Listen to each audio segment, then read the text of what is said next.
You're listening to The Starting Zone, a podcast about World of Warcraft and the people who play it. And now, here are your hosts.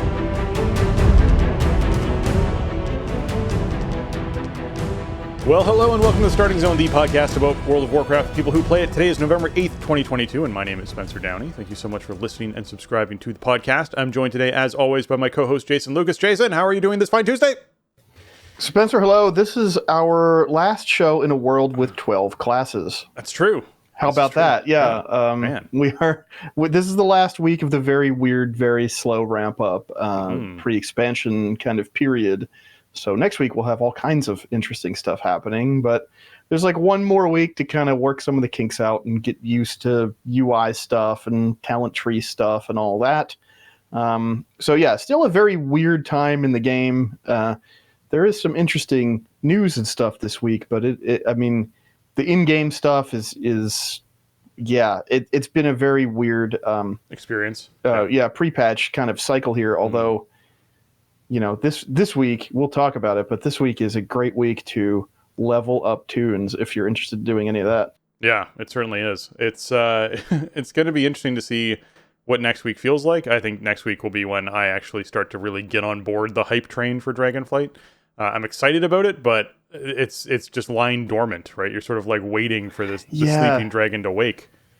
Yeah, it's been really weird with that. Like, believe me, I'm super excited for Dragonflight. I think what I've played is very impressive, and I can't wait for that to just be my daily WoW experience. But this is not like a typical way that I've felt, about an incoming expansion ever. And I think a lot of it has to do with, how much has changed about WoW in the last year, and even having Season 4 come in so late in the process. It's like, I'm definitely ready for new stuff, but it's not, in previous years, it's been like, I cannot stand looking at this content for another moment. I need this new thing. And it's like, I feel like Season 4 gave people a nice, exit point. Like if you didn't really want to do Season 4, then you didn't really miss out on anything. There was nothing new there. It was just some remixed content. So you could take a nice break and come back with your batteries charged up for new stuff. If you wanted to do Season 4, there was plenty to do, and it felt really rewarding. And I'm just going to get right into stuff I did last week, because last week they turned on 3 Fated Affixes, right? Right. And we've talked on the show a lot about how Fated Affixes are a really mixed bag, and the good one's really good, the bad one's kind of bad, and the 2 ones in the middle are kind of whatever. I talked before about trying with 2 Fated Affixes and how that really just kind of sucked because it was just a headache without too much of a benefit. I figured last week, let's just try 3 Fated Affixes for Heroic Raid. Whatever, we're just messing around. There's no goals left. There's nothing for us to do anymore. So let's just try it. Yeah. And actually, I think 3 Affixes was the sweet spot. It felt great. Bosses were just melting. And part of that is because there's only 4 different affixes, right? So you have a pretty good chance at Protoform Barrier being up on almost every boss, and it just makes a huge difference, especially when you can then fill in the gaps with the other affixes, and you just have all of these very powerful buffs rolling. So 3 Fated Affixes, I think, is where it kind of 2 is not worth it. 3 is kind of the sweet spot. We ended up clearing Heroic Fated Sanctum in one night, just kind of by accident. We're like, let's just see how it feels. Let's go do some stuff. And bosses were just falling over. So we killed. This was our first Sylvanas kill since the patch, since they changed the loot rules, and the bow dropped. We clicked the chest, and there's a bow there. And of course, we had no hunters in the group, so everybody's greed rolled on the bow. So I have one sitting in my bags now, which is kind of hilarious. I think it kind of underscores the problem with personal loot in general. And you may say, well, isn't this the problem with this loot? Because you didn't have a hunter in the group, so why did you get a bow? I don't care about that. Most of the time, I'm going to have a hunter in my group. I don't have a hunter in my group right now because I got like 12 people showing up, sticking it out for the end of raid. You know what I mean? I encourage you to take a hunter to your raid in general and to have different class representation, right? And had any of my hunters logged on that night, then they would have walked away with the Sylvanas bow. So it was just kind of funny the way that turned out. That may be our last Sylvanas kill. I have no idea what we're going to do with the schedule and stuff for the rest of the expansion here, but we ended up doing Nathria achievements again on Wednesday on normal mode, which, I really do not like doing the achievements more than once, but if people missed them the first time around, they come late to the expansion or whatever. I guess at least they're pretty easy to do now, so that was a plus. But that was Raid. Keystones, I didn't do much, but I did a handful. We did like 3. I should have done another one to get another choice in my vault, but I just didn't have time. But Fort Week felt great. That was our first Fort Week since the patch, and it really, I mean, the difficult pulls were still difficult, but it was kind of a breeze, honestly. Like it just felt great. We got a couple more plus 20s for my one guildie that's still looking to finish up teleports. So got Iron Docks in time handily, and Streets. Just I think the only one he needs at this point is Gambit. So hopefully the Keystones line up this week or next week. Outside of that, my other big project this week was leveling up my Maghar warrior. I wanted to have a max level horde side warrior. And so I did the bulk of that yesterday because the stacking XP buffs are just out of this world right now. Winds of Wisdom is up for the rest of this week. And it stacks with the Anniversary buff, which is up for the next 2 weeks, which is 18%. It stacks with Dark Moon Fair, which is up this week, which is 10%. And it stacks with War Mode, which is another 10%. So if you stack all that stuff up and go do some quests and do some bonus objectives and all that, that bar fills up really fast. I was getting like 4K plus experience from each herb I pulled. I just go dual gathering on all these tunes because it speeds it up so much. And it's like you're picking up thousands and thousands and thousands of XP from the ground, plus you have stuff to sell. So this is the only week you could take advantage of this entire combo in this current state of the game. Stuff is going to change a lot next week, which may be more interesting to you than doing all of this again, but faster. But just bear that in mind. If you want to experiment with this is your week to do it. Yeah. And then the last thing for me this week is I was on a pretty new WoW podcast called Recruit a Friend. Episode 4 published the other day, and I was the guest of honor there. So thanks, Drex, for inviting me on. I had a great chat. It's a very kind of interview style format, and we just talked about, getting into Warcraft games and WoW starting up and just experiences through that over the years and doing stuff with the podcast and everything. So it was a great chat. So if you want to check that out, I highly encourage you. Drex has had a bunch of really cool guests on, and it's a great format. So if you want to hear people talking about their lives as WoW players more specifically than anything about the game, then definitely check that show out. Yeah, I think it's probably worth having a peek for me, so I'll certainly at least listen to the episode you were on and see what things were going on with that. Me last week in World of Warcraft was pretty much just a lot of theory crafting. I know that server stability is still a little interesting on the higher pop servers, as well as things getting fixed with the recent update that's coming through. But things are starting to stabilize a bit more. We still weren't raiding. That was our second week of time off. We're back tonight, so obviously people will be ramping back up their playtime and whatnot heading in towards Dragonflight stuff. So that's going to be interesting for us. But for me, it was mostly just sort of going through forums and Discords and logs and whatnot and sort of seeing what people were choosing to do. But even then, there's like this huge caveat of, well, we still have to level up and all of this stuff's going to turn off and we're going to have different gear. And so, it's that state of the game for me right now where if you're looking to take a break, this is a decent time to sort of step back and scale down your playtime for a little bit as we were moving towards all of the new stuff coming out and all the fun stuff. So once, we actually get the event that kicks off Dragonflight, that'll be something where I think I'll be much more interested in diving into the game and what's going on with the game. For the moment, it's kind of going through the paces of what it feels like a certain degree for me. So there wasn't anything huge or exciting that happened, especially with no raid that's going on. So yeah, my week was an easy week. It's fine to have easy weeks every now and then. Okay. Yeah, and I think they're especially important right now because you're going to want to dump a lot of time in when there's new stuff to do. So It is, it's a good thing to kind of pace yourself and, take a little of that time away from the game, check out other games or whatever, do something else with your time before you get kind of absorbed in a new expansion. Exactly. All right. With that, let's hop into what's going on this week in World of Warcraft.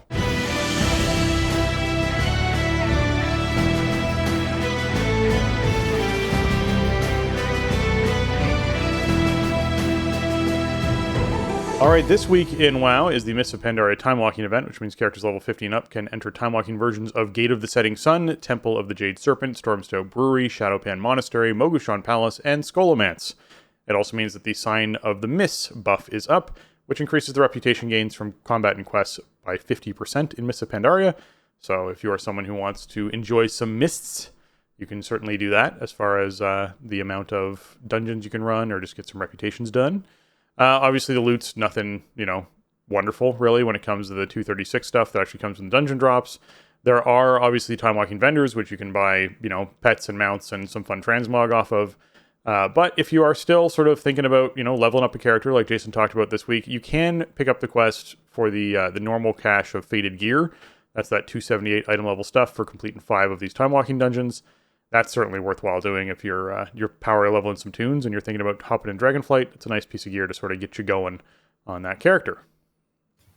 Yeah, I mean, I think this is actually great timing for leveling. A bunch of these dungeons are like 3 boss affairs, so you're in and out very quick, right? And there's probably going to be some pretty fast queues, I would think. I've seen a lot of people out and about in the game lately, and time walking is a very accessible thing that has some decent benefits. I actually think the 236 dungeon drops are not terrible here. I think we are going to get better stuff from the incoming event, but if all you want to do is just slam some dungeons and then play Dragonflight once you're done with that and once it comes out, 236 is not a bad starting point for what it seems like Dragonflight is tuned to for leveling on beta. So, keep that in mind. I mean, this is going to work with a lot of the XP buffs that are on right now. So this is going to be pretty lucrative, especially if you want to play like a tank or a healer or something, and you don't want to do quests, or you want to level up, but you just don't want to go through Shadowlands again. This is a really nice option. This is great timing this week with all these XP buffs and this particular event where the Mist dungeons are pretty easy and fast runs.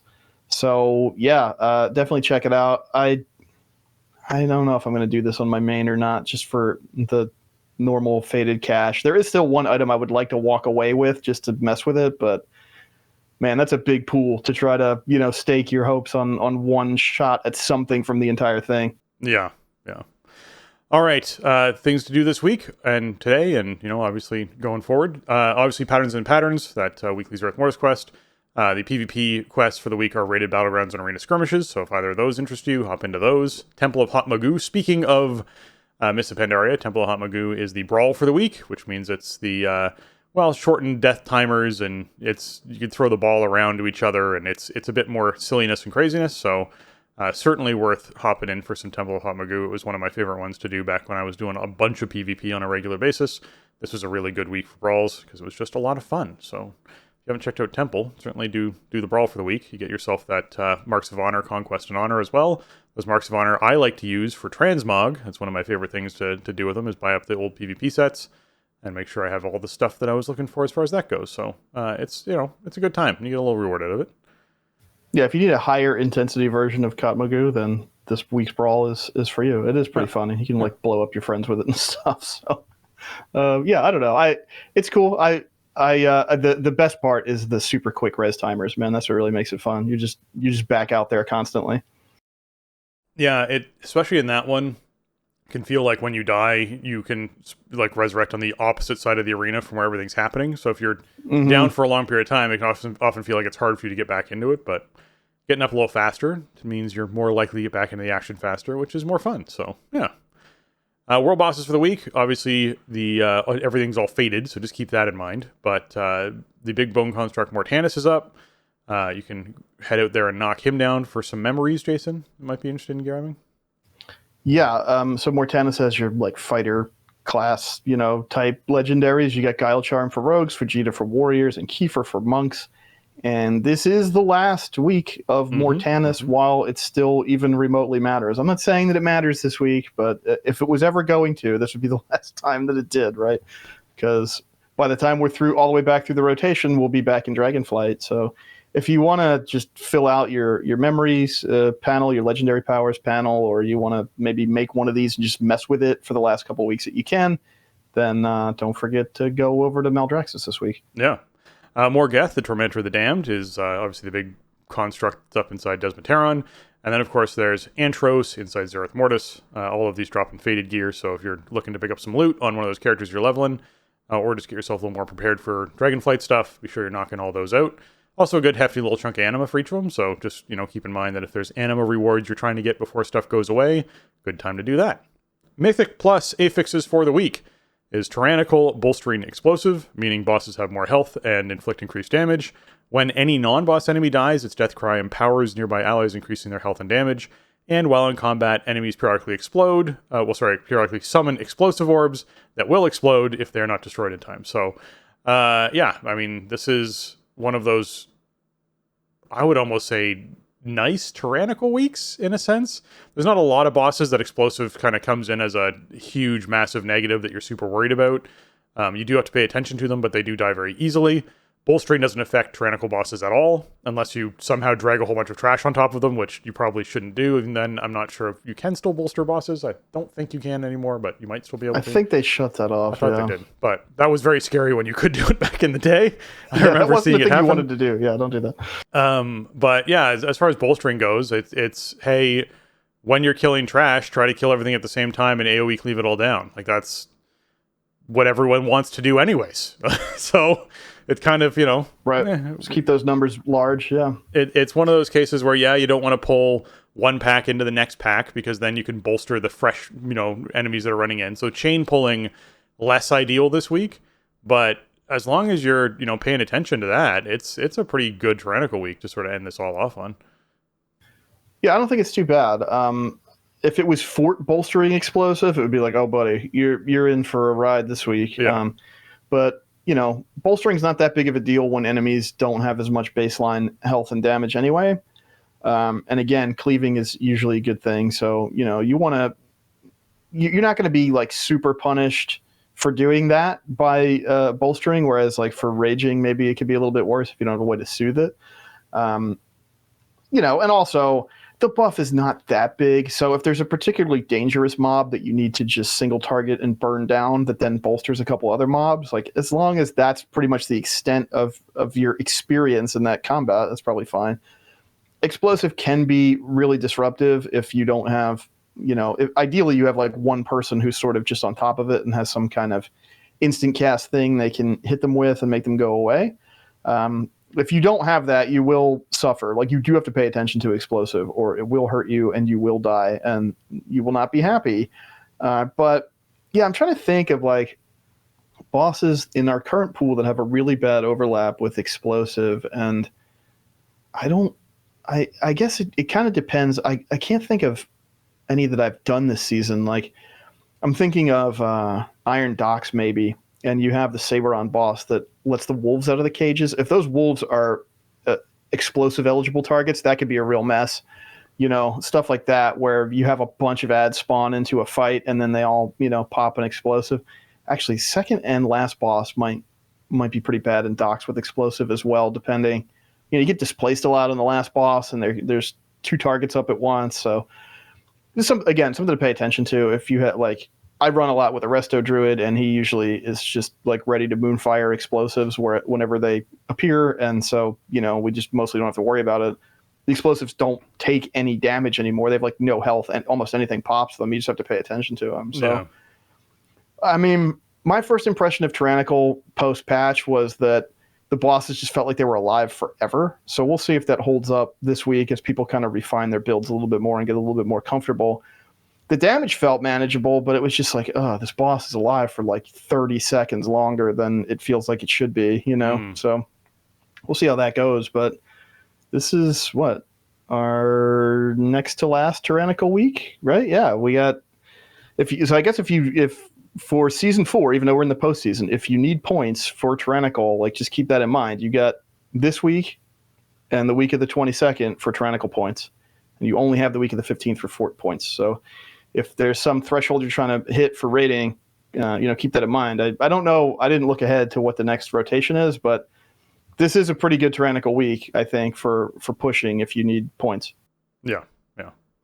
Okay, this is the last week of Winds of Wisdom buff, so if you're someone who wants to take advantage of that 50% increased experience for characters level 10 to 59, this is your last week to take advantage of that. It's also the WoW anniversary event going on until the 27th of November. So it goes right till the end of the month, just before the expansion comes out. And that's an 18% increase to experience and reputation gains. And then, of course, there's, the Darkmoon Faire stuff that's kicking off right now, and that's going to be live until the 12th. So, yeah, that's another 10%. If all of these things stack, obviously you're getting some pretty ridiculous experience gains. I doubt they will all stack, but I would be surprised if the anniversary buff didn't stack with Winds of Wisdom. I think those two most likely stack. They don't all stack for every possible thing you can do, because Right. some of them are for killing monsters and some of them are for completing quests or whatever. But like in general, they stack. Like you can put them all on, and then like one thing I found that like herbs, herbing and mining, you get all of those bonuses on top of the normal XP that it gives. Turning in a quest is only going to benefit from some of the buffs that are available. Killing mobs is only going to benefit from some of the buffs that are available, but still, like, you can stack up, use wins while you got it. If you want to play Shadowlands content or miss time walking, they made the token, whatever it's called, the celebration package token a few years ago. They made it permanent once you use it and through the duration of the event. So you have to think about it. It doesn't go away when you die. You don't have to reapply it. Just log in, open your mail, open your gift package, and use the item. War mode plus top hats can be kind of a volatile combination, right? The top hats being the buff from Darkmoon Faire or from riding the rides. Because if you die, then you lose your Darkmoon Faire buff. But you can put all of that stuff together, and it will make you level through Shadowlands very quickly. Like less than an hour per level, I would say, at the slowest, if you're like kind of doing quests and meandering and not like trying to slam XP. And if you're in time walking queues this week, it's going to go even faster. So, I mean, we got some other stuff to talk about for new and returning player experience, and for the level up experience, it's changing a bit as of next week.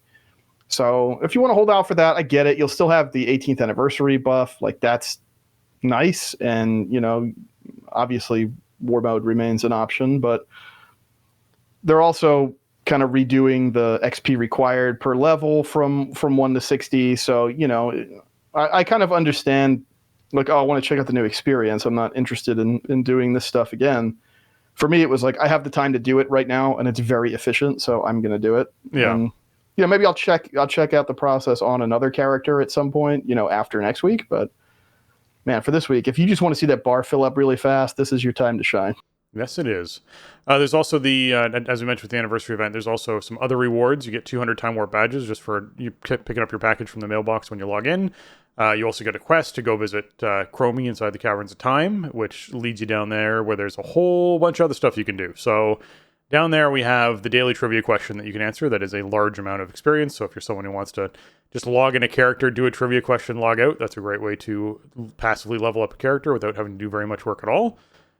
There's the daily quest to defeat classic world bosses, which has got some 272 loot in it, as well as some unique transmog stuff. So certainly worth checking that out if you're interested in that. And by unique, I mean stuff that only comes off those world bosses. So if you want like a really cool looking sword or whatever, you can head down and knock those out and try and get some loot.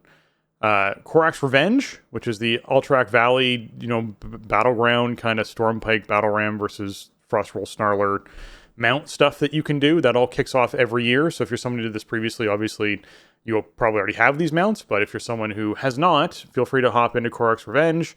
Be sure you fill up all the bars required to be able to get yourself that ram, which also gets you the Snarler at the same time. So obviously the faction-related mounts that you might be looking for. There's Doomwalker in Tanaris, this big old world boss deal that you can go and take out. Newish world boss in the sense that this model existed and Doomwalker kind of existed, but now it's a boss that you can go and kill and get some 272 loot off of. So might be something you're interested in doing. Check that out. Yeah, I think that was new last year, right? Yeah. Last year was the first year of Doomwalker, and like, I don't know if you're going to believe this, but not a lot of people were playing WoW last November. Yeah. So people may have missed Doomwalker.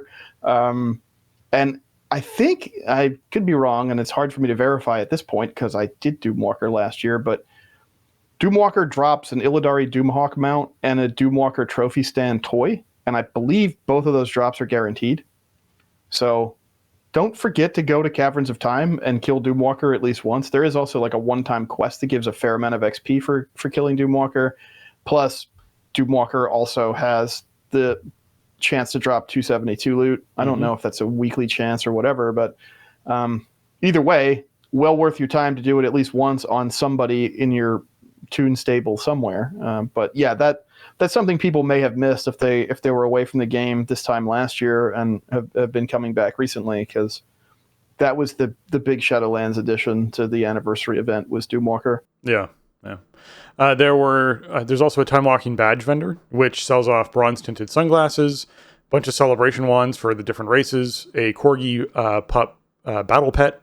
That's something you're interested in. A crafted cloak of war cosmetics. So if you're someone who wants a particular cosmetic for a cloak, the costumes for like Edwin Van Cleef, the inflatable Thunder Fury sword, which I think is probably one of the most like anniversary themed, if you're going to an anniversary celebration thing that people would be handed out free at the door, is these inflatable Thunder Furies. Everyone can smack together and make a bunch of noise. Overtuned corgi goggles, which are awesome, and everyone should just have a pair because they're very cool. Timeless mechanical dragonling pet, and the tranquil mechanical Yeti costume. So all things that are fun to pick up off that badge vendor. Is the Yeti costume new? I don't remember that from before. I think the mechanical dragonling was new last year. I seem to remember that being recently new, but I was putting a list together and I'm like, because I think I have all the other costumes, like all the Halozen costumes, and I have a Van Cleef costume handy, but I don't think I have a Yeti costume. So I gotta check the vendor and check my inventory, because even though I'm never going to use it, I can't not have the mechanical Yeti costume, never know. Right? Like I got to have it in the bag somewhere. Never know. There is a micro holiday coming up. That's going to be happening on the 12th, this coming weekend. That is the Moonkin Festival taking place, where basically you head on up to Moonglade, and there's a bunch of little baby Moonkins learning from older Moonkins and older druids about how to do things. And you basically just, go around with a quest and help teach all of the Moonkins to do things, as well as learn some lessons yourself. There is Zavanox, which is a boss that you can defeat, and you basically get a little Moonkin friend that will follow you around. You can actually do this enough to get 5 of them if you complete all of the quests that are there, and then you will have 5 of them that follow you around for the next 5 days. The first one is just 24 hours.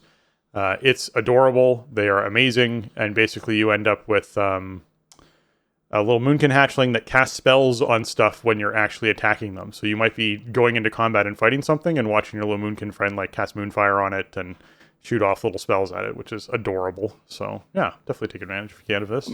Moonkin Fest is I think it's my favorite micro holiday. I mean, Night Elf bias for sure, but it's just super fun, like the quest chain, and you see all the little baby Moonkins, and they're learning how to Moonfire and learning how to nap and learning how to dance, and you got to help them out. And then, I don't know. It's fun, and it's cool to go to Moonglade and do stuff, like just kind of revisit, that part of the world.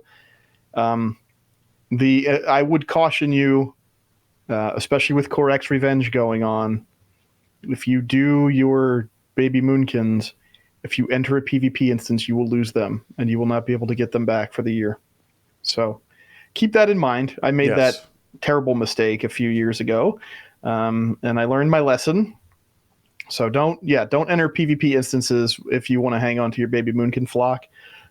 Sometimes they will do ridiculous stuff like this probably still exists, but they will do like Moonfires that do like trivial or no damage or whatever, but it's instant cast. Their Moonfires are instant cast, right? So if I am pulling something that I'm fighting, like a boss, I'm pulling in a dungeon or a raid, and I heroic throw to pull it, there's travel time on heroic throw. And if a baby Moonkin Moonfires the boss first, then it despawns because it can't be in combat with the baby Moonkin.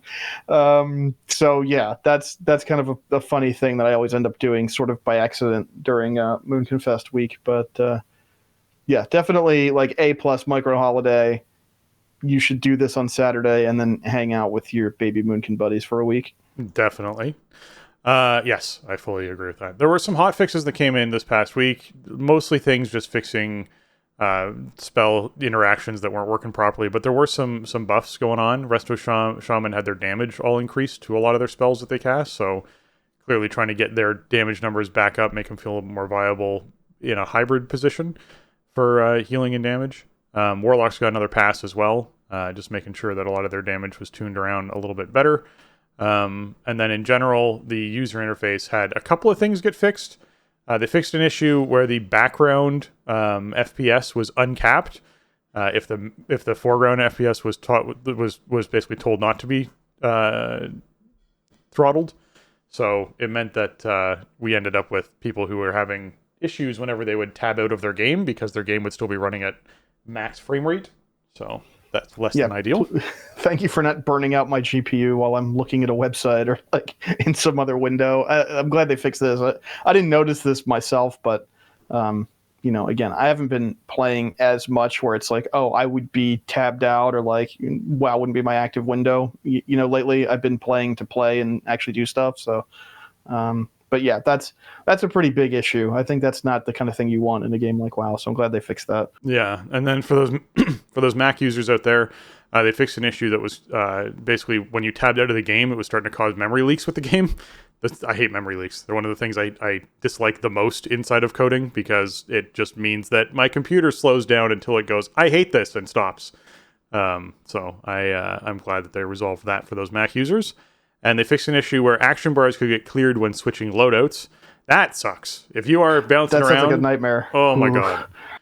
Oh, I hate that. I didn't run into that, thankfully, but that sounds like one of the worst UI bugs you could possibly have with the current state of the UI and the talent system. Yeah. They fixed an issue where some characters may be unable to change their talents. So yeah, again, a little important thing to be able to do. Actually swap around your talents, so at least they resolve that as well. So just, they're just working their way through. There's a few other things mentioned in here, but feel free to check the hotfix list yourself for your own class stuff. If there's something in particular that you think was broken and that you were hoping they fixed, maybe they did. All right, so there was a blog post that came out where they talked specifically about the new Dragonflight dungeons. 1 second.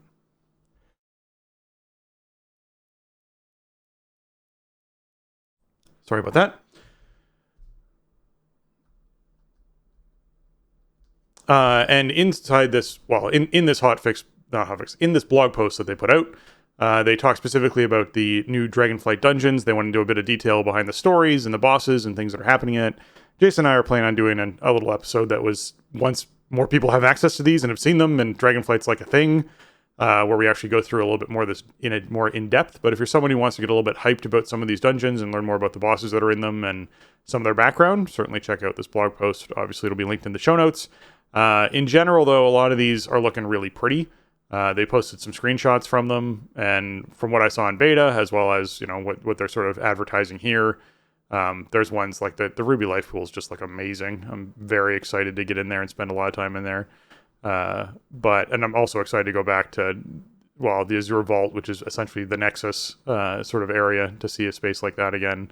I think will be very neat. So I don't know. I'm looking forward to some of this stuff. I did enjoy reading through the post, but I also don't want to get a bunch of people hyped for something that they can't see for a month and a half. So we'll wait on that. Yeah, also a lot of the post is breaking down sort of the names and theming of each, boss in each dungeon. And that's kind of cool, but it might be cool to revisit after having played the dungeon. It doesn't do much for me. Now I have played a couple of these on beta. I played Ruby Life Pools. I played Azure Vault. I played Algathar Academy, and these dungeons are gorgeous. Two of them have exterior and interior elements, and one of them is pretty much all interior. But I think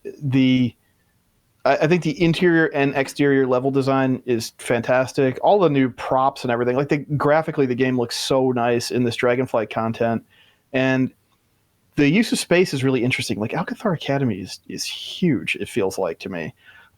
Ruby Life Pools kind of revisits the space that you play in questing, but turns it into this a dungeon space, and it uses way more space for certain elements of boss fights and stuff than I think we're used to. We're used to fighting bosses in much smaller areas than what we see in some of the bosses in Ruby Life Pools.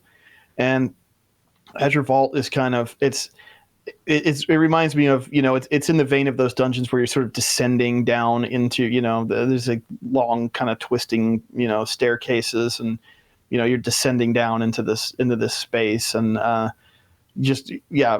really got I was pretty impressed by all three of the ones I got a chance to play on beta so far. I think we're shaping up here. I was playing it. You could do weird stuff with keystone testing on beta. Like, you can just add the seasonal affix and nothing else. So you could add like fortified and the seasonal affix. So we were kind of doing that just to get a feel for, like, okay, mobs are going to live long enough for us to actually interact with them. We'll see kind of how the seasonal thing works. So, I don't have any high level insight into like what this is going to feel like in season 1, but very strong first impressions of these dungeons. And the Oldemon Legacy of Tyr rework or whatever we want to call it is going to be out next week, right? So we'll be able to play that at level 60 for a little bit. So that'll be cool. They haven't done that since Warlords, having a little kind of preview dungeon. Yeah. Another blog post that came out was just sort of the intro blog post for Exile's Reach, which is sort of the new leveling starting area that they've introduced to the game. They go over the reasoning behind why you're going to Exile's Reach and the missing expedition and all this sort of information behind it. So if that's something you want to dive into before actually just experiencing it, that's fine. But they will tell you about all of that in-game, obviously, if you are choosing to experience and go through it. But for new players, if you're a new WoW player who's never created or leveled a character, you're going to start your sort of journey in Azeroth with the starting experience, where you learn sort of the basics and fundamentals. And then after completing the adventure, you'll move into Battle for Azeroth, and you're going to sort of dig into conflict between Horde and the Alliance all the way up through 60. And then you're going to move into the Dragon Isles. So it's something where you're going to be able to choose where you sort of start. But for veteran players, if you've already leveled a character up, you can choose to opt out of the starting experience and begin basically starting area for your race. So instead of being dumped into Exile's Reach, you can actually be like, hey, you know what? I want to go back and start in the Abbey. Was it Northshire Abbey? Is that what that is again? Way back in the day? For humans, which is, that's kind of weird, isn't it? That like you have to have experience to be able to go to your racial starting area. Yeah, it's a little weird. Brand new, like that's a little. Exile's Reach is awesome. I mean, we played through it together when Shadowlands was new or coming out, but like it is certainly detached from any kind of like racial identity, right? It's like the Horde and Alliance all kind of landing on this place. Yeah, and I understand the reasoning behind it being that they can really tailor that specific learning for new players who are coming in that space. But I agree with you. It's a little weird to choose to do it that way. But once you reach level 10, you can either choose to this is for veteran players who've already leveled a character. Once you reach level 10, you can choose to either continue to battle for Azeroth or speak with Chromie choose a time walking campaign or a bunch of other different things. Basically all the stuff you have access to right now. I think really what this blog post is trying to clarify for people is if you are brand new to the game, you're doing Exile's Reach the first time you play through just to sort of get the more tailor-made experience that they wanted for new players. If you've leveled characters before, you can choose between Exile's Reach or going back and doing the OG starting area stuff. So just keep that in mind is what this blog post I think is really focused on.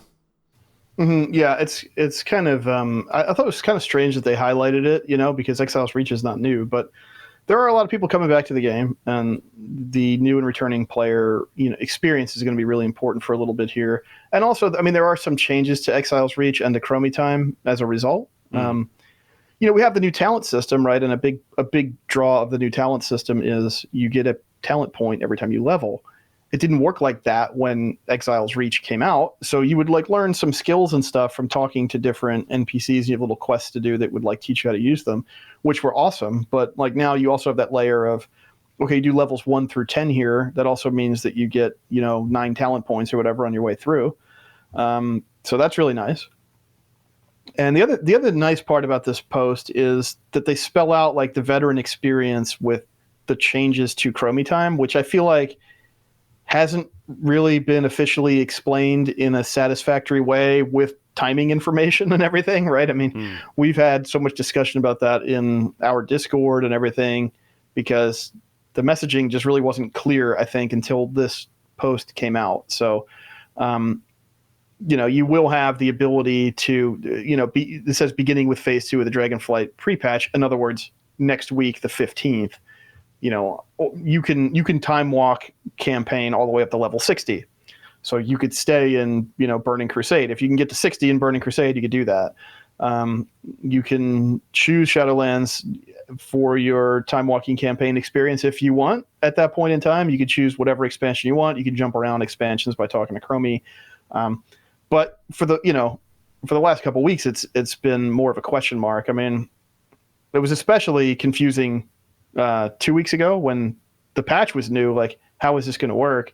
We didn't know for sure. We knew that Shadowlands would be in Chromie time at some point, and that other older expansions would now scale up to 60, but there wasn't clear messaging around the timing and all that. So this is kind of what I was alluding to earlier in the show, where it's like all of the level up experience is going to change next week. So if you don't want to stack up like basically double XP and then pound Shadowlands content or miss a Pandaria time walking, then if you wait until next week, the XP is going to be restructured a bit, and you will have flexibility to play any expansion you want to up to level 60. So, which sounds pretty cool, actually. I kind of want to just do all that stuff. give me the 200% XP and this. But also, next week you're going to have Evokers, obviously, and Evokers are not going to be a big level up project because you have your kind of custom starting experience like they've done for some other, hero type classes. But yeah, you could imagine if they left all the huge, the Winds of Wisdom buff on, especially with the Evoker starting experience, it kind of wouldn't make sense. You'd probably hit max level and run out of, you'd have way more stuff to do at max level because that bar would fill up too fast. So, yeah. I mean, pretty big changes to leveling up, and I think the flexibility obviously is going to feel nice, and I think that I do think there's some value in, okay, every time I level up, I get a new talent point. Like, that's something they kind of stressed a lot over the years, that they wanted to have each level feel valuable and like you were getting something cool for it. And they had that discussion with us many times, and they tried many different things to sort of offer that prior to the talent system rework. And yeah, so now we have this where it's like, yes, you are getting something palpably very powerful and cool every single time you level, with the added benefit that you're not stuck with it. You can move it around however you want to as you work your way through the trees. So I think it's going to feel really, really good to level tunes in this kind of new era of the game, really. Yeah, the other thing I just wanted to mention quickly, because they sort of recapped a lot of older stuff, but they also mentioned the new player chat. Basically, when you make a new character, you automatically join newcomer chat, and it's a channel where veteran players who've been designated as veterans because they have an account in good standing and they've reached level 60 and they've completed 3,000 quests, and you can choose to sort of take on that role. Can answer questions for newer players that they might have inside that channel. And when you reach level 20, new players will continue their journey ahead and will no longer have access to newcomer chat. So basically that first 20 levels is just you feel free to ask as many questions as possible in that chat, and hopefully there's nice people in there who are helping you out, which I think has always been a nice feature they added. But recapping it here, I think, for making sense in this blog post if they're looking at new players coming in, hopping into the game. Yeah, I have not opted into being like a guide for new player chat. I will admit I probably should, but I don't really. I don't know if I like have the mental bandwidth to, while I'm playing and potentially multitasking at that point, to be like helping people out with these types of questions that new players are going to run into. But it is a cool feature. I think part of the problem with WoW over the years is that the chat just isn't moderated enough, which makes it much less useful. It's so easy for one or two people to just like dominate a chat space and just make it unusably toxic. So I just leave my chat off most of the time, other than guild chat or whatever. But that is I think the effort to like make new players feel welcome is important. I think they just probably need to continue to reinforce their efforts around moderating chat and player behavior. They were very hands off with that. I feel like too much so for many years. And every once in a while, like I make a new tune or log into a tune I haven't played on in a while and still has chat channels on, and it's just like, oh, what am I looking at? I haven't really looked at. I've tucked away all those sorts of chats under an other channel and so I just haven't looked at them in a very long time. Unless I actually choose to go and click on it and look at something for a particular reason. So, yeah, I don't tend to see the channel chat all that often outside of guild and raid and party. That tends to be and whispers, that tends to be the main things that I actually look at. Okay, there's a blue post about changes to player health and creature damage at level 70. Jason, do you want to go through this one? Sure, yeah. This is a little weird. I think I just want to preface this by saying I think that the logic here is sound, but this is a weird post to see 3 weeks before an expansion comes out. So we got a post from Kyvax the other day, and what it says is, throughout raid testing in the Dragonflight beta, we've noticed that healing has felt too powerful in level 70 content. It's largely been the result of impact that 10 additional talent points can have on player damage and healing throughput at level 70. Generally, we increase player health at the same rate as throughput. This ensures that the pace of the game feels relatively consistent across all levels. One recent example is the Covenant Renown reward, Deepening Bond, that increased player stamina by 10% to offset the power gains of Covenant abilities, Soulbinds, and Conduits. After further analysis and playtesting, we've decided that in an upcoming build, we'll bake the 10% increase to stamina from Deepening Bond into the base stats of level 60 characters to offset power gained from the new talent system and change Deepening Bond to an increase to movement speed in the Shadowlands. When damage mitigation abilities and healing are too strong relative to player health, the only way to threaten players is to make enemy damage very high and spiky. If healers can't very quickly top off their teammates and mana isn't a limiting factor, enemies have to be tuned to have the capacity to do burst damage that kills players before healers can react. This isn't very satisfying gameplay. Increasing player health gives players more time to react to incoming damage, and it makes players' choices about cooldowns and mana management more meaningful. To address this, we are increasing player stamina and creature damage by 40% at level 70. This has an effect on the power of healing in PvP, so we will subsequently evaluate and consider adjusting the PvP trinket set bonus values and the tuning of dampening in Arena. We're also looking at how this change affects the balance of percentage-based healing versus other healing spells, and we'll make targeted adjustments there if necessary.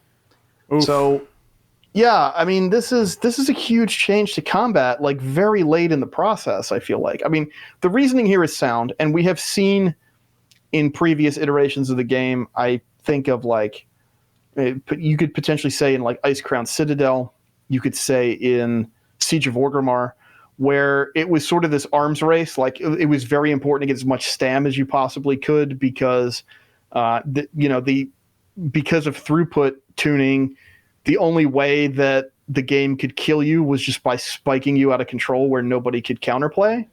And that isn't fun. Like, that's not, like, it's not fun to build around, I just need a giant health pool.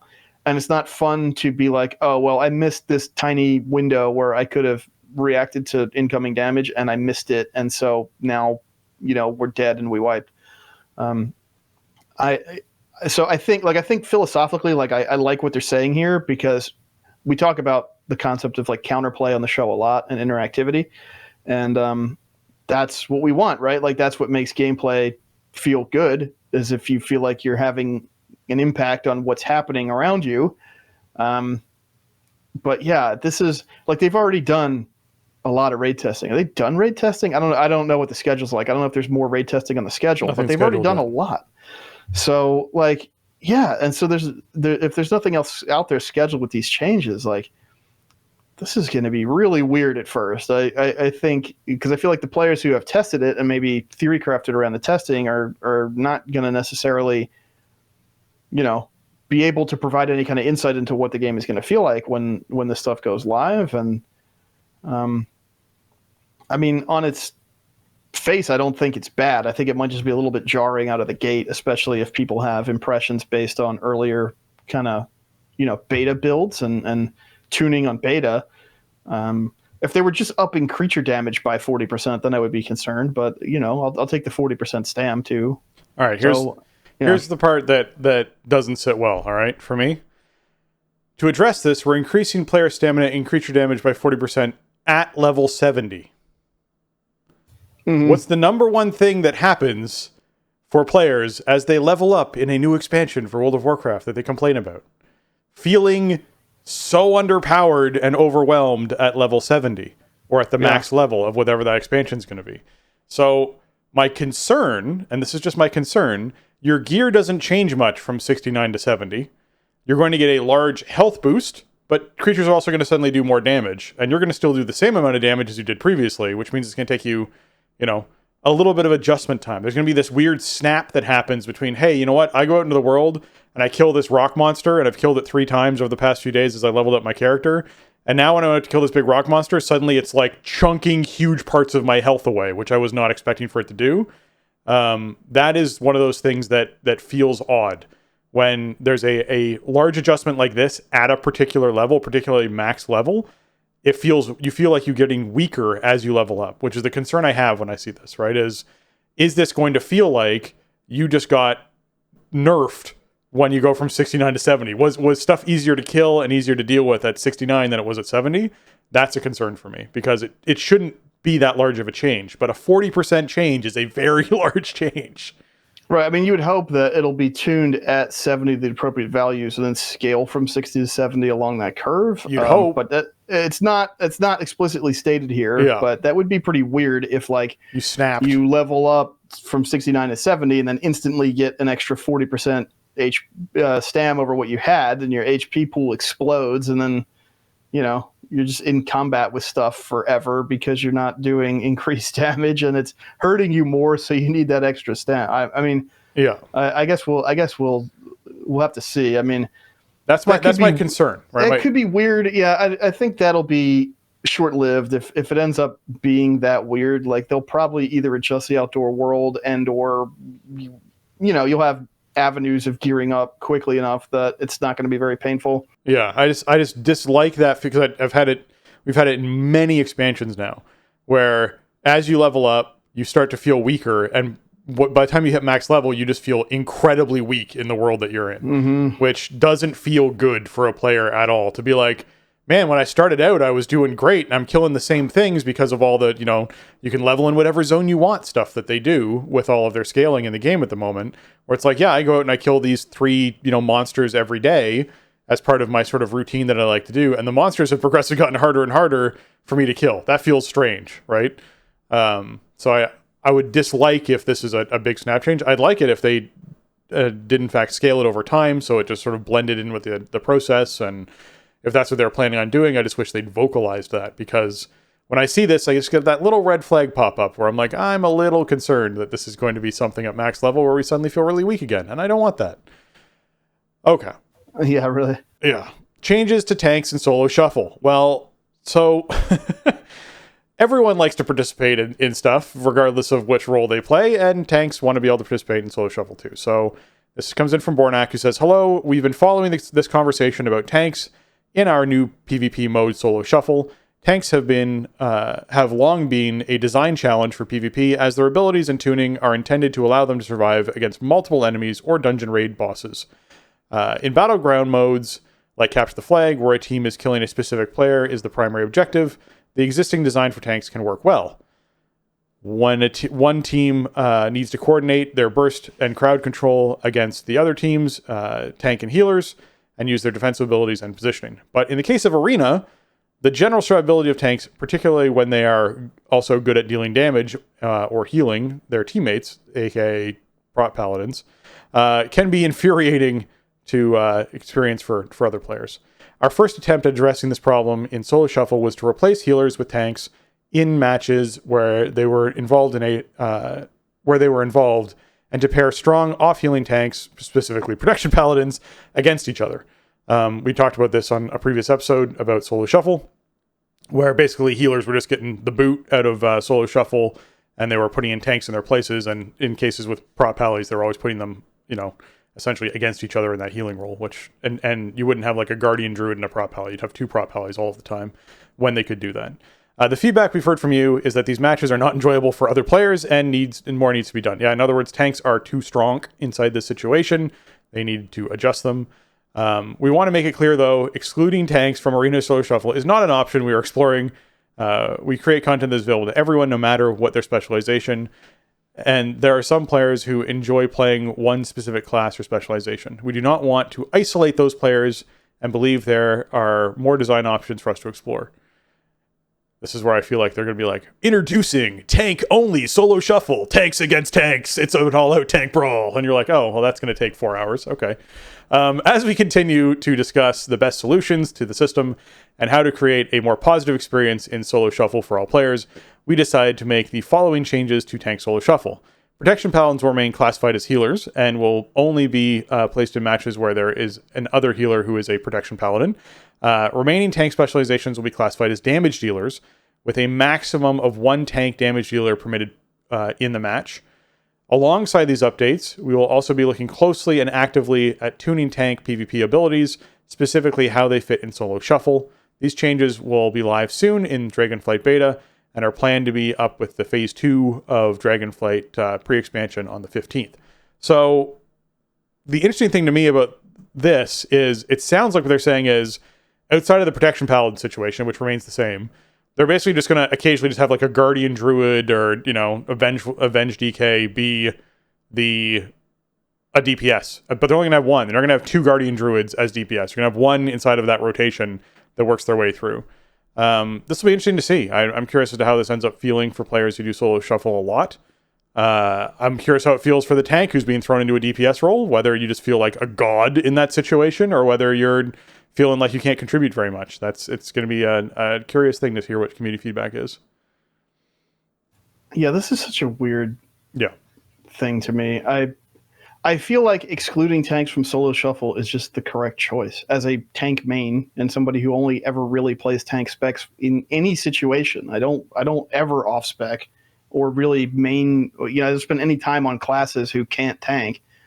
Like, I don't care if I can't do this in solo shuffle. Like, tanks in arena are just miserable. It's just miserable for everybody involved, including the tank, in my experience anyway. So I feel like that would the thing to do here would just be to say you can't queue as a tank for solo shuffle. Sorry, there's just no tanking. There's no mobs, so there's nothing to tank. But that's not what they want to do. So I guess we'll see. I guess the idea of classifying paladins as healers, you know, okay, that, man, I don't know. I don't know how that's going to feel to play. It seems like not fun. It's like too wacky compared to like a typical arena match. Like you, I mean, I guess there have been times in history where it's like, okay, I don't know, Paladin or Guardian Druid's like super good in arena, so do this wacky thing, and then it gets hot fixed nerfed because they don't want the game to play like that, right? Like we've seen that happen before. I don't know, man. This doesn't really make me want to do solo shuffle as a tank, and I can't imagine that people who enjoy solo shuffle are like, yeah, put more tanks in my queue. Like that's what I want. Like I don't know, man. I'm not sure who this is serving. Like maybe my concern here is that PvE tanking is going to suffer because they need to make tanks less toxic in solo shuffle. So anything particularly like broken in PvP will somehow get harmed in PvE. And hopefully not, because they don't really develop the game that way anymore, and they have a lot of tools to turn those knobs in different types of content. But like we used to see that in the game all the time in days of yore. If tanks in PvP were having too much fun, then tanks in PvE were about to suffer. So I always just, my brain kind of goes there immediately. You know, I don't know. I would be curious what people who are more invested in arena and solo shuffle than I am, which is not very much at all, have to say about this, because on the face, like I look at this post and I go, just don't let people play tank in solo shuffle. The end. If you want to tank in PvP, go do BGs or something. Like I don't know. Maybe I'm way off base here. Maybe people really want to tank in arena. Maybe people who don't tank in arena really want to see tanks in their solo shuffle queues, but I feel like that's probably not the case. Yeah, from what I've experienced with a lot of the arena stuff conversation that I've been a part of, and this is, you know, just my own personal group that I've talked with about things, they are not understanding why tanks are involved in arenas at all, like any of that kind of content. It's just not a role that as you said, is designed to be played in that kind of content. I can sort of understand in some cases you'd want a beefier target to sort of be your front line, but there's plenty of classes that fill that role without having to play as a specialization for tank. So it's odd. I'm with you that I would just be fine with them not having tanks inside any of those arenas or solo shuffle kind of situations at all. So yeah, it's just a bit weird. I'm with you. Okay, PvP with the Blues. Speaking of PvP, Friday, November 11th, there's going to be a bunch of people from the dev team kicking it off at about 3 p.m. Pacific time. That's 6 p.m. Eastern, with some random battlegrounds, and you can sort of play test with them. You can log into the beta if you have access to it, and open the group finder, and in there they'll have random battlegrounds, and click join. And basically, when you do that, you have a chance to pop in with the Blues, which is kind of cool. And then at about 7 o'clock Eastern, so 4 p.m. Pacific, they're going to switch over to a rated solo shuffle for about 2 hours. And you can sort of play test with them in rated solo shuffle. So if you're someone who wants to sort of hop in and have some silliness and perhaps run into some Blues, feel free to hop on during those times, and you might be able to game it out with some of the devs for the game. Yeah, and make sure you queue up for solo shuffle as a prop paladin. Yeah, I'm wondering how many devs are going to do that. Just do that all night. There you go. That's your moment. Yeah. All right, with that, let's pop into at least one of the questions we have in our mailbag left over from our listeners. We're almost through all of the mailbag, which is pretty exciting. This one comes in from Nell, who says, potentially a hot take. We're a mid-level 2-day cutting-edge guild. They are world 400 to 500 range, and we've recently had some discussions on how it's kind of lame.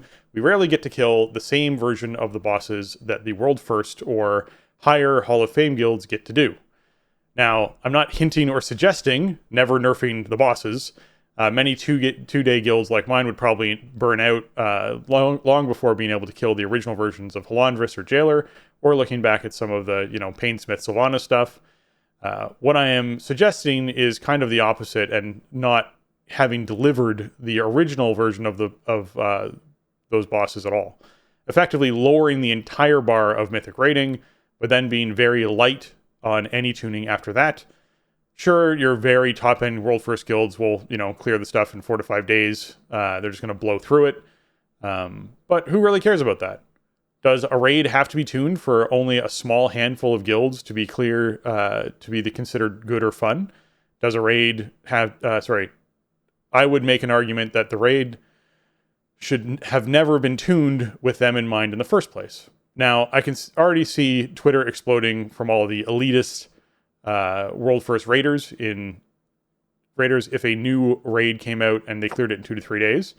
Sort of things like, this is a joke Blizzard tuning is terrible, etc. But these guys are the best of the best, putting upwards of 12 hours a day into it. It's actually way above 12. It's more like 16 hours a day. Just a little hint on that one. There's like 20 hours a day during some of this stuff. The game should be easy for them. I know I'll never be a THD or I'm fired up. I accept that, but leaving the bosses the same from release allows players in our range to at least have some accomplishment that we killed the same version of the bosses they did. The bosses I beat in Dark Souls or Elden Ring are the same as everyone else. It may take me a bit longer because I only get a few hours to play a night or a week, but eventually I get to kill the same one of my favorite streamer did. Dark Souls and Elden Ring are hard, but they aren't designed to be to a point where only a handful of players can beat them. Now, I don't know. I can see all kinds of counterpoints to the conversation that we had ourselves, as in, like, this is what multiple levels of difficulty are for, as in heroic and raid finder, etc. If you're a current cutting edge caliber raider, I think we can agree heroic is laughably easy at a certain point, and oftentimes there are mechanics that just straight up don't exist on heroic, like Halandris with bombs or Anduin with souls. Mythic is supposed to be hard, just get good. Sure, I guess. It seems weird to me to design content to only be cleared by a handful of players. I guess, in summary, is Mythic rating too hard? Yeah, I mean, yes is my answer. Just a hard yes. Mythic rating is too hard. As someone who, does the top 50 US clear stuff, this entire past expansion was just very, very, very poorly tuned. They did exactly what you said as far as designing encounters around those top 20 teams that exist in the world, as opposed to the other thousands of teams that exist in the world. And I think that has always been a mistake that Blizzard has made, in that they progressively design their content around how quickly the best in the world can clear it versus designing it around how many people they want to be able to clear it. And so the nerfs that have to come in later on in the expansion often have to be very substantial, like huge changes in order to be like, hey, you know what? We've only had 200 teams or 300 teams kill this boss. And at this point, we were hoping, like our target goal was to have 1,500 or 1,600. And that's the type of thing that you start to notice, which is why when we were talking about the difficulty of the raids, I kept bringing up the numbers of how many teams have cleared this boss versus the previous tier. And you could actually watch that throughout this expansion, they kept tuning Mythic rating harder and harder and harder as they went. It made no sense to be moving in that direction. I am really hoping that Mythic rating in Dragonflight is that for a top 50 US, we can clear it in like a month and a half, like 6 weeks, I think would be great to be able to do something like that. I think as soon as you get to 8, you're starting to push it, you go beyond 8 and people start to have burnout, and you need to really look at that like in a big way. I think if you're, talking about you being someone who raids with a top, 400, 500 range world team and you're doing 2 nights a week, that's, you don't have a lot of time to commit. Like that's probably at most 8 hours that you guys are committing a week at most when it comes to raiding. Typically that might be 6 for a lot of teams. Like if you're talking about a boss like Jailer who took 400 plus pulls, 450 plus pulls for most teams, and it's a 15-minute fight, like your 6 hours a week is not going to go far on that boss. You're not going to get a whole lot. Like you're going to get what, 20 pulls a night, maybe 25 pulls a night, maybe if you're wiping in the first phase. Like it's going to take you a long, like that right there is like 8 weeks just to kill one boss. So I think they need to severely take a step back from the ledge they've walked up to with Mythic rating. And they need to bring it way down in line with being something that players can accomplish based off of proper execution, less about spike damage, less about gear checks, less about things like that, much more about execution on things, so that a team that can just play the game well and doesn't require huge amounts of gearing to be able to meet checks for can do it in a good period of time. And anyone who sort of looks at those top teams, the biggest thing that the top teams didn't have this past tier when they were going in was guaranteed set bonuses on everybody else when they sort of got in to see the bosses. They did a lot of, working their way around with different sale runs and whatnot to sort of farm out as many set bonuses as they could get. Not all their players had them. We really saw it on Sylvanas with people getting domination sockets and their, proper gear, etc. on Sylvanas as far as the power spikes go for your character. Those sorts of things I can understand. If something's designed around, then yes, to a certain degree, you're going to increase your entire raid team's damage by 20% just by having everyone have their set bonuses and whatnot. But I feel like I would rather have content that you don't need to be fully mythic geared to clear, or you don't need to feel like you need to be fully mythic geared to clear, with mechanics that are slightly more forgiving, but you need to actually pay attention to all of them. Like I liked that the bomb mechanic on Jailer was something that, hey, you need to just sort out a way to do this, and as soon as you do, you can get past that mechanic. I didn't like that on Halandris when, regardless of whatever happened, a bomb went off, it just wiped the entire raid. Or regardless of whatever happened, he did a bad overlap with damage to a tank while doing another ability, the tank just died. Like, that's not fun, right? Like, there's nothing enjoyable about that. There needs to be that level of forgiveness for a player to enjoy what they're doing. Does it make the content easier for those Mythic Raiders? Sure, it makes the content easier for Mythic Raiders. Of course it does. But is that a problem? Is the question I would ask. Like, are we worried that the people who play the game, 20 plus hours a week are the ones that are going to finish all the content first? Like, is that really a concern that we have about this game? Can we just not accept that, hey, you know what? There's only so much amount of content inside World of Warcraft within one patch window. And when you've gotten through it, if you can't find other things to do, then it's okay to just not play the game as much.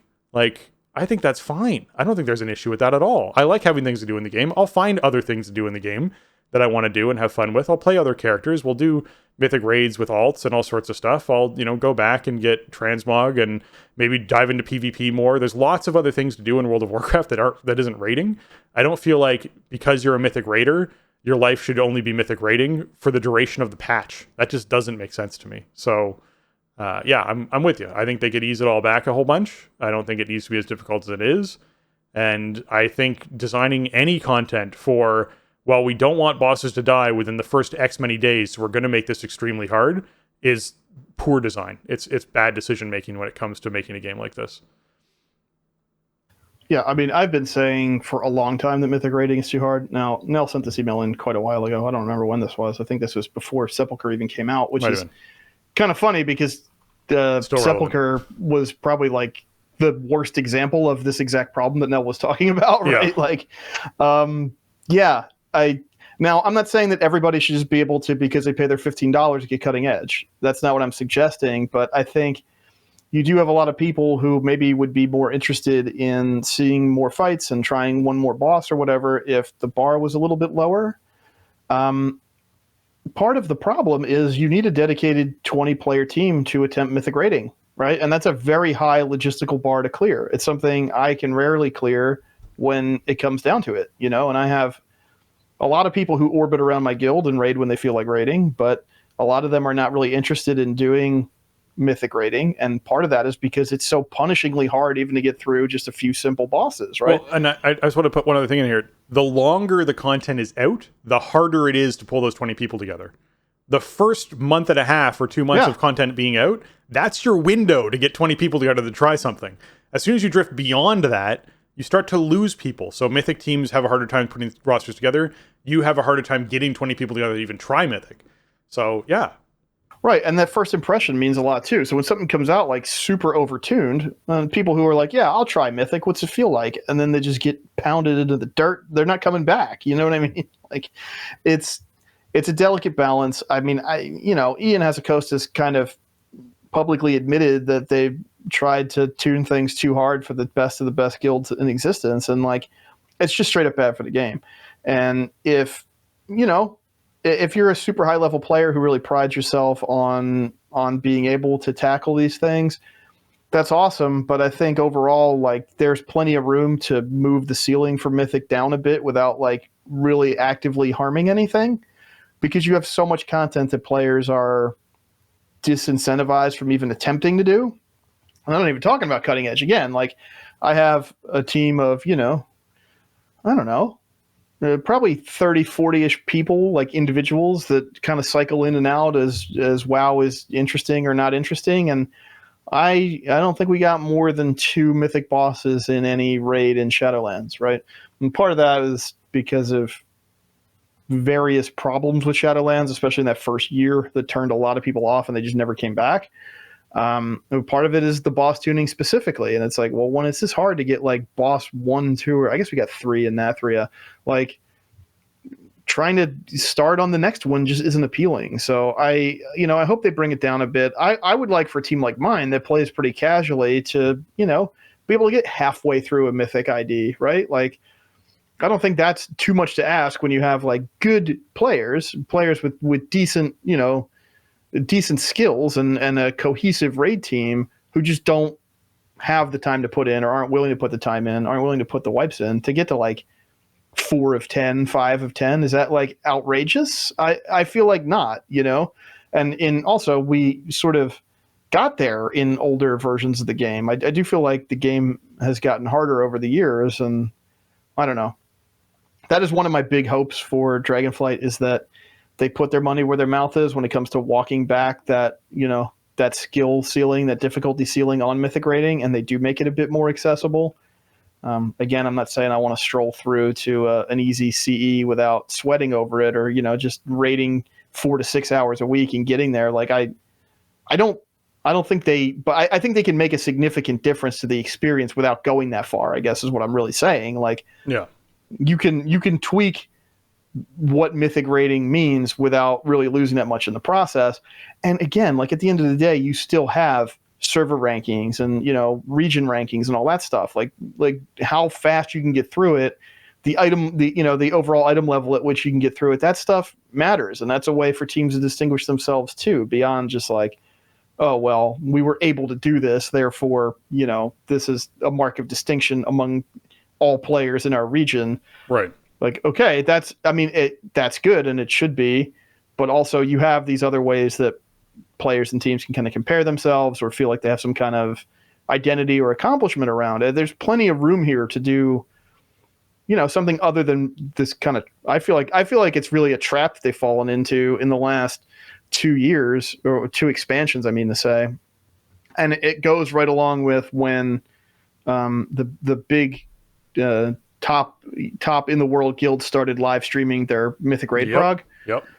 Once it became a spectator sport, you started seeing, like, it wasn't too bad with Gahun and all that in the beginning of BFA, but as soon as the WoW team kind of saw how this was playing out, I mean, just think of the mess around the Jaina fight and sort of the back and forth between Limit and the dev team about like certain elements of that fight and the way they were like hot fixing in balance changes and like that is not interesting to watch, in my opinion, as a viewer.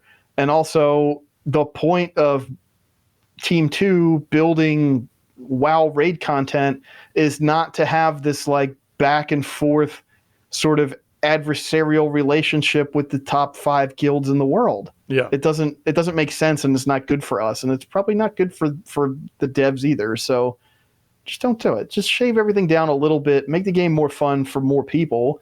And if that means that your liquids and your methods and your echoes get to take an extra week off or whatever after a raid tier, like fine. I really don't think there's a huge detriment to the game if the absolute top end guilds in the world are through Mythic content faster, and it opens it up more for all of the rest of us. I also don't think there's a huge detriment to them as a business either when it comes to those top end teams only having a race that lasts 3 to 4 days versus lasting 9. I think that's probably a benefit for a lot of them because they can actually have their top players there available for it. They can get a rental on a space that's a reasonable rental on a space.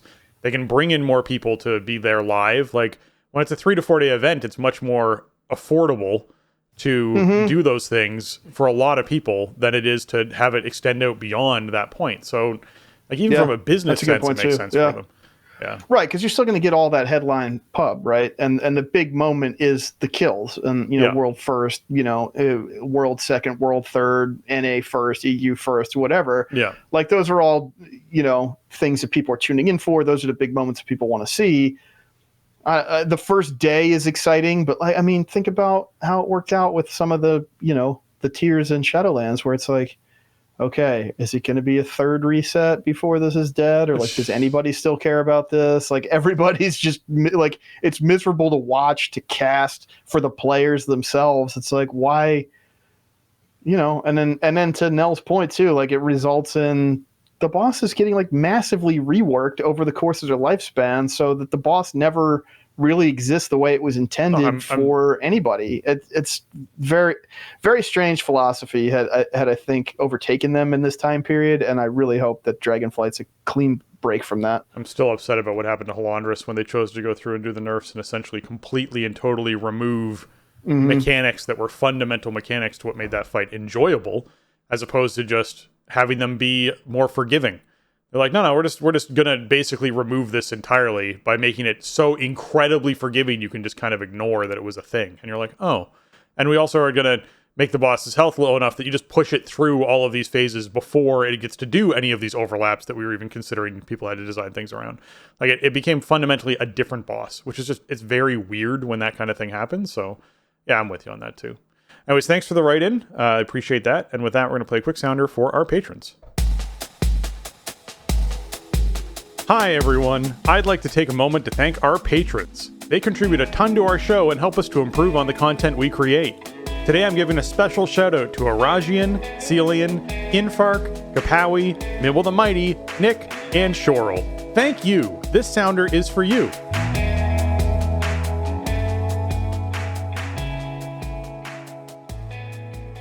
You can find our Patreon over at patreon.com/thestartingzone. And a big thank you and shout out to our newest patrons, Robert M. and Zalis. Thank you so much. We really appreciate all the support everyone throws in towards the show. Our patrons especially help us, keep the lights on, keep things running. So thank you so much. And we're going to have an event scheduled for call-in in early December is what we're looking at. We want to be sure that the next call-in show is more than what are people hoping for with Dragonflight and are more what are people enjoying with Dragonflight. I think would be a much more interesting conversation to have. Plus with, holidays and whatnot happening this month, it's made it a little bit crazy to try and figure out a good date for things to happen where not just ourselves, but patrons are not crazy busy. So we're gonna push that into December, do the Q&A event with our patrons then. If you guys have questions, start submitting them because we keep track of them and we will flag them and we will write them down and we will build out the show notes for that episode with those questions. So as they come up for you, as things pop up, be sure you're putting them down. I'm going to keep saying this because there's going to be more and more that keep arriving. Like next week, it'll be, all of the new starting stuff. This is really fun. I have all these questions that I thought of or fun things I want to talk about with the guys when it comes to, evokers or the pre-patch stuff or whatever it is, questions about storyline things. And then it'll be a similar thing once actually the expansion goes live. And then, of course, if we end up doing a call-in in that first week or, first week and a half of December, that'll be a really great spot for all those questions to come up and us to sort of dive into them when everyone's really excited about the content and we can dive into it. So that's what we're looking at for that, patrons. Get the questions in. And thank you again to everyone who helps support the show. Really appreciate all the support you guys give. Absolutely. Yeah. Thank you so much, patrons, for supporting the show over these many years and into the future. We really appreciate you and helps us make the show the best it can be. And I mean, this is like the most exciting time to be a WoW player and to, have other people to share that with, right? Other WoW players and stuff. Like we're getting to the good stuff now. And we got some exciting stuff coming up in November for the show, obviously, with the expansion coming out. And then, we'll have a big chat with everybody once we've all had a chance to kind of absorb the expansion a little bit, play it, check out the content, level up. So yeah, if anything's percolating, make sure to get it in now. We'll get it on the list for the next Q&A show. Yeah, definitely. If you folks have if you folks have enjoyed this episode of The Starting Zone, consider heading on over to your iTunes and Apple Podcasts, leave us a 5-star review.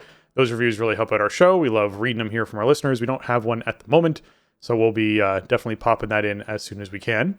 When it comes to the 5 stars, they do actually raise us up those charts. It makes more people find the show, so they do mean a lot to us. That wraps up episode 549 of The Starting Zone.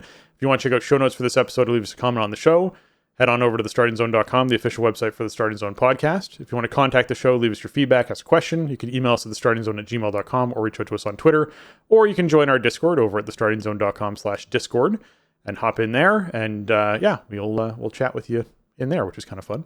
If you want to get your hands on some TSZ gear, you can find that over at TeePublic. That's teepublic.com/stores/The Starting Zone. You can check out all the designs on shirts and mugs and stickers and that kind of fun stuff. And if you're trying to find Jason, where can they do that? Best place to find me is over on Twitter. You can find me over there at Shieldwald, and you can also find me streaming WoW over on twitch.tv/Shieldwald and youtube.com/Shieldwald. Streams are Tuesdays and Wednesdays for sure right now. Sundays are kind of up in the air for a little bit. Except for the 27th, we'll be doing the all Paladin raid to say goodbye to Shadowlands. So that will be on the 27th over on both of those channels. And that's going to be a blast. That's our tradition to send off the expansion, is to do a single class raid. Come check out the stream channels and come say hi on Twitter. Cool. If you're trying to find me, you can find me over on Twitter at Spencer_Downey or over on Twitch at twitch.tv/SpencerHD.